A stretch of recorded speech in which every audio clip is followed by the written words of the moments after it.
আজ অফিসে ভাবলাম একটু সিমই রান্না করে নিয়ে যাই। আর সিমই খেতে আমার খুবই ভালো লাগে। কিছু কিছু সময় না এমন কিছু কিছু খাবার খেতে ইচ্ছা করে যেগুলো মানে বলে বোঝানোর মতো না। তো আজকে হঠাৎ করেই আমার সিমই খেতে ইচ্ছা করছিল, সেই জন্য ভাবলাম আজকে সিমইটাই করি। তো ঘরে এই যে দেখছো পাতলা পাতলা সিমই, এটা একটু আমি ভেজে নিই। আর একটা পাওয়া যায় ভাজা সিমই, কিন্তু একটু মানে কাঠিগুলো একটু মোটা মোটা, তাই এটা পাতলা ছিল। তো পাতলাটা আমি একটু ভেজে নিয়েছি লাল লাল করে। আর একটুখানি দুধ নিয়েছি, বেশি দুধ নিইনি, কেননা অল্প একটু সিমই তো সেই জন্য অল্প একটুই দুধ এর নিয়েছি। সাথে দুধের একটু আমুল স্প্রে মিশিয়ে নিচ্ছি। আমুল স্প্রে দিলে পরে দুধের একটু টেস্টটা বেড়ে যাবে। এইজন্য আমার খুব ভালো লাগে। সেজন্য একটু আমুল স্প্রে দিয়ে নিয়েছি। আর দুধটা একটু বেশি সময় ধরে ফুটিয়ে একটু ঘন করে নেবো। আমার কাছে কোনো মিল্ক মেড ছিল না। তাহলে আমি চিনিটা দিতাম না। চিনি না দিয়ে আমি মিল্ক মেডটাই দিতাম। আর দুধের কনসিস্টেন্সিটাও একটু বেড়ে যেত। তো আমি সেইজন্য একটু দুধটা ঘন করে ফুটিয়ে নিচ্ছি। কারণ আমার কাছে কোনো কনডেন্স মিল্ক বা কোনো কিছু নেই। আর এর মধ্যে একটুখানি ১ চিমটে আমি লবণ দিয়ে দিচ্ছি।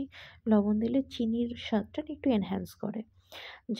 এই কারণে আমি একটুখানি লবণ দিয়ে নিয়েছি। আর দুধের মধ্যে আমি খুব বেশি চিনি দিইনি। আমি একটু অতটা বেশি মিষ্টি পছন্দ করি না। সেইজন্য আমি একটু কম পরিমাণেই মিষ্টি দিয়েছি।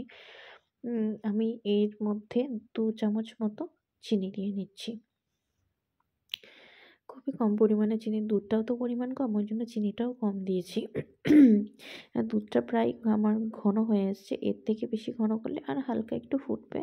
ফুটলে পরে তারপরে এর মধ্যে সেমাইগুলো দিয়ে দেবো আস্তে আস্তে।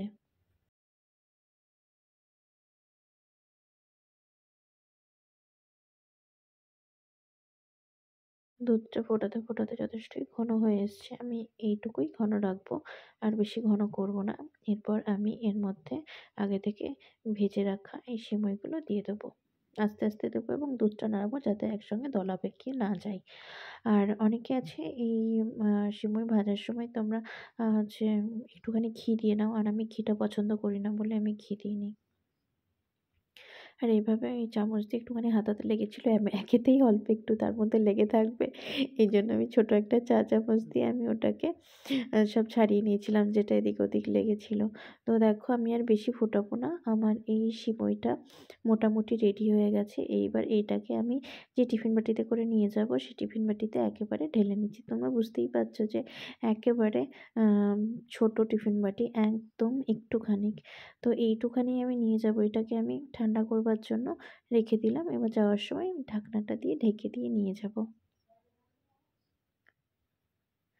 দেখো ঠিক এই রকমই হয়েছিল আমার সিমইটা। তো ভিডিওটা তোমাদের কেমন লাগলো অবশ্যই জানিও। Thanks for watching.